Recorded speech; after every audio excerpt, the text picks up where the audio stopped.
Raj, what are the weaknesses you see in the branding and marketing strategy of the Prime Minister and the BJP at the moment? See, strategies, I always look for is there a weakness in the product first, right? Because that's what's representative of elections.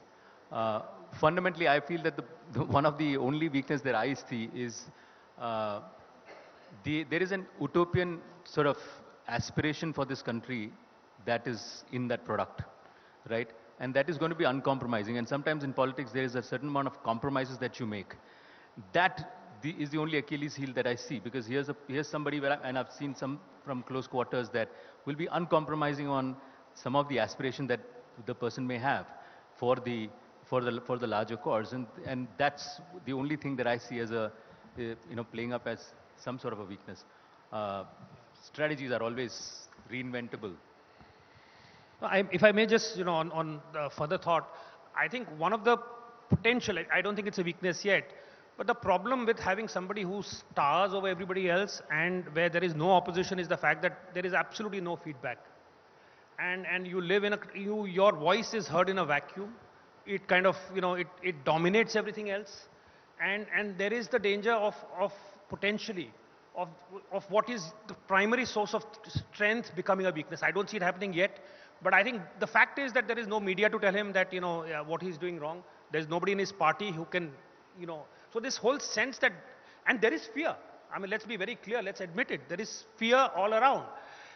Fear hides a lot of things. So right now, I don't think it is hiding anything. I mean, I don't think so, but potentially in the future, if things begin to change, it will be very difficult to discern that very often, because of the fact that there is a sort of silence which is not It voluntary. happened in China, Dilip, what Santosh is saying, that Xi Jinping becomes so prominent and so powerful that he starts making policy mistakes, and he's saying that this could be one of the concerns to be on the lookout for. It hasn't happened yet, but could potentially be a pitfall going forward.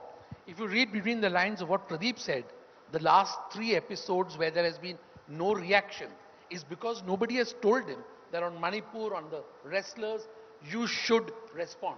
That's not happening. No, but can I counter that to say, it is bad strategy if it hurts you. There is no empirical evidence to suggest that it's hurt him so far. Yeah. Pradeep Gupta is saying what he is from his gut. He's not saying it from data. No. What I'm saying is, what data point do you have as evidence to prove it's not that there is no question of data. It's all about intent. You have to try things in the perspective. That's what your job is. No, so that's your opinion, which is fine, which is different from the data, because there's no data to suggest not speaking out. I agree. Let's assume that there is no data. But when you have a certain behavioral pattern as a brand, there is an expectation of that brand. When that weakens, it begins to crumble and you don't listen to the sounds of the crumbling cookie. No, but can't it be a strategy, Can't it be a strategy that, sometimes deliberately the politicians do not comment on a particular issues? Because they think that if they comment, it may, backfire with respect to the people who are supporting them, with respect to the voters. Do you think it's a strategy or it is? You asking me? Yeah, I'm asking anyone who wants to take this. It's not a strategy. See, it's a party, and there are so many party men. When you say party men, they are member of your family. So at times you have to, in the interest of family, you have to sometimes keep quiet. No, But so finally, it doesn't. In a long term, it is not good for the Santosh, brand. if you look at it in an international context, No, so I certainly think it is personal brand strategy for his part. Never to apologize, never to bend, and never be seen. In fact, not to be subject to questions also. but that's not correct. On the farm laws, for example, he did backtrack. Very On very land reluctantly, acquisition, he did very backtrack. reluctantly after the amount of dislocation that took place, enormous amount of dislocation, extremely reluctantly.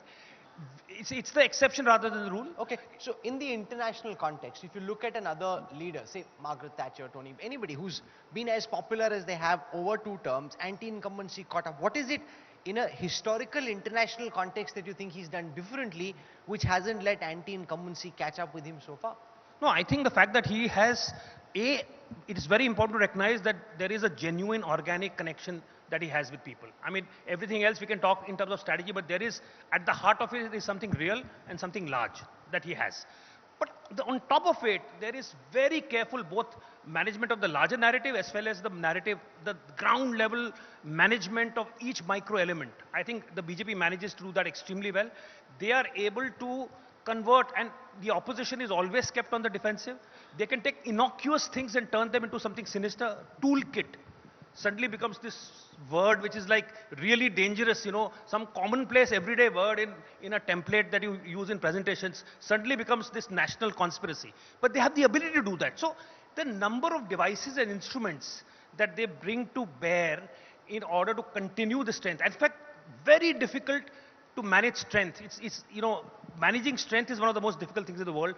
I think Modi and BJP do it exceptionally well. Okay, so we're out of time. We've had Rahul, one just quick comment. Why it is not diminishing the Modi, this thing I'll tell you. People may forget what you say. People may forget what you did. But people will never forget how you made them felt.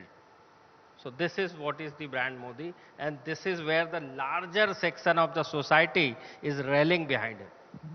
I think that's deep advice. Not just relevant to branding, marketing, or communications, but to life as well. People will forget what you said or what you did, but they'll never forget how they made you feel.